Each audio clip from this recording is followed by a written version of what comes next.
Despite this channel covering a lot of lore content, I am by no means a smart person. Throughout the 2.1 story, I have constantly been confused on what is happening, what the events mean, and whose side most of the characters are on.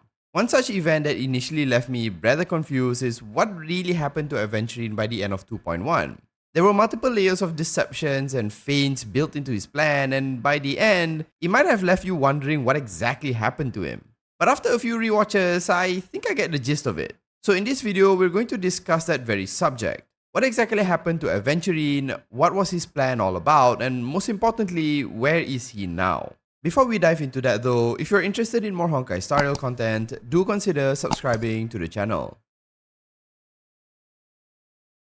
It goes without saying that in this video, I'll be talking about the ending of the 2.1 story, so there will be an innumerable number of spoilers. If you haven't completed it yet, then you may want to hold off on watching this until you do, unless you don't care much about spoilers. Just to recap, at the end of the 2.1 story, we see Aventurine essentially orchestrate events so that the Nameless and Acheron appear at the movie studios to confront him. He makes use of the cornerstone, which gives him some additional powers to combat the Nameless, and after being sufficiently pressed, Acheron unleashes her blade on him and seemingly ends Aventurine.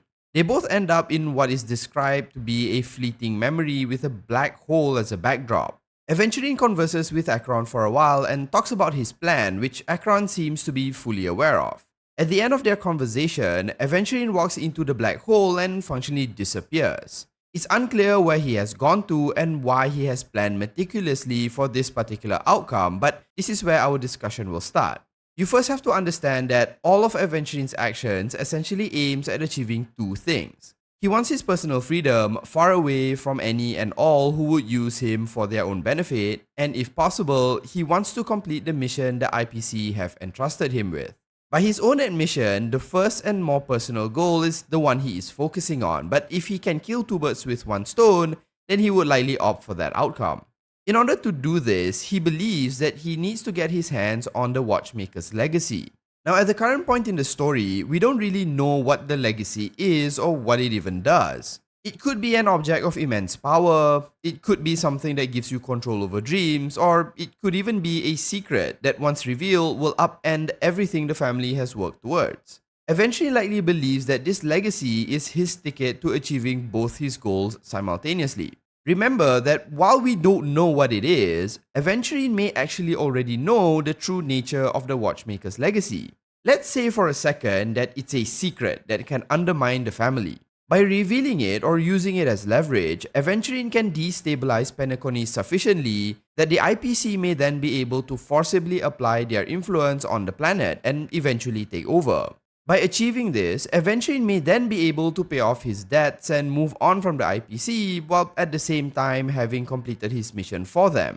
Alternatively, he could just use whatever the legacy is to leave his IPC life behind him and escape. Admittedly, we don't currently know how his plan might play out by the end, but this is one possible way, or rather an example, of how the legacy may relate back to his goals. Regardless of what the legacy is, in order to come out on top, Aventurine first has to get his hands on this legacy, and this leads us back to Acheron and Aventurine's supposed death. The reason why no one truly dies in the Dreamscape is largely because of how the family have set things up. Each time a person dies, all that happens to them is they wake up back in their room in reality.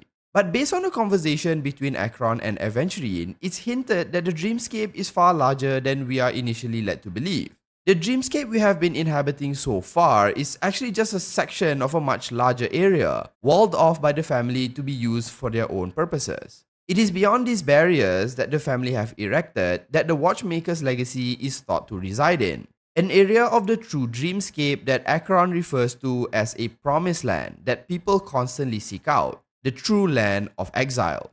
Now, I'll have a separate video talking about this very thing because I have some really interesting ideas about it, but essentially, Aventurine is trying to circumvent the safeguards the family has put in place and move beyond the boundaries of these barriers. This is where Acheron plays an important role. You see, the whole fight was nothing more than a ruse as Aventurine needed to die while still being in a dream, but he had to do so in a very specific way. Dying by itself doesn't move you past this barrier and functionally just wakes you up. But if one were to die by the blade of an emanator or while the barrier is affected in some way, it's likely sufficient enough to overcome or even overwhelm any safeguards the family might have put in place and allows one to move past this barrier. And this is exactly what happened. Everything we see at the end of 2.1 was to push Acheron into dealing the final blow. By tapping into the powers of his cornerstone and activating his domain expansion, Aventurine forced Acheron to either retaliate with a similar or stronger attack, or accept that the nameless may end up caught in the crossfire and potentially perish. It was functionally a gamble. It did, however, pay off, as through the very slash Acheron had unleashed, the barrier preventing him from leaving was forcibly cut open. By obtaining a legitimate dream death while the barrier was broken, Aventurine was able to move past the barrier and into a deeper section of the dream, where he will likely begin his search for the Watchmaker's legacy. This is where we see him heading off to in the ending cutscenes. So, is he dead? Yes and no. He isn't currently, as again there is no death in the Dreamscape, but unlike others who experience death, he hasn't woken up either. All it has done is drive him further into a deeper section of the dream. This could have only happened likely because he died at the same time the barrier was pried open by Acheron. He also confirms his status himself by mentioning that while he still wants to go back to where his family is, i.e. the afterlife, it isn't yet his time and will continue his journey in this life until he is completely worn out. Having won the gamble against Acheron, he now has rolled the dice once more. While he managed to force his way into the deeper recesses of the Dreamscape, there is no real way back, and this is why I said kinda yes earlier when we were talking about his death. If he does not find the Watchmaker or their legacy, he might likely be lost forever in this deeper layer and never waking up from it. Now what's interesting is that there is also the possibility that those who have died at the hands of the death meme may also have ended up in this deeper layer. Perhaps in the next patch, the story will take us to the place where the Watchmaker resides, and half the characters like Robin and Sunday may likely be there already. I still can't account for Firefly, however, given she too was killed by the death meme but is shown to be on our side of the barrier, but perhaps an explanation will be provided later. I also think that Acheron knew exactly what Aventurine wanted and what he was doing. Given you can't die in the Dreamscape, Acheron could have just called his bluff and let the Nameless die and functionally just wake up. She likely played along so that she could give him what he wanted by prying open the barrier to the other Dreamscape under the guise of countering his attack, but that's just my guess. So to wrap it up, Aventurine's plan essentially involved him trying to move past the barriers that the family has set up and enter into a deeper part of the Dreamscape where he can now search for the Watchmaker's legacy. All this is so that he is able to obtain the freedom he wishes for and perhaps at the same time hand penacony on a silver platter over to the IPC. Perhaps he reasons that if he manages to get them the thing they want most, the IPC would allow him to leave with no strings attached. Kinda like the impossible mission John Wick had to do prior to the first movie, which we'll never get to see at this point. Whether he finds the legacy or a way out of this deeper dreamscape, I suppose will be dependent on his luck. But I'm sure given that luck is his strongest stat at this point, he won't have any problems. Anyways, this is just my interpretation of how the events unfolded, and there may be some details that I missed out that could change how we view Aventurine's last few moments.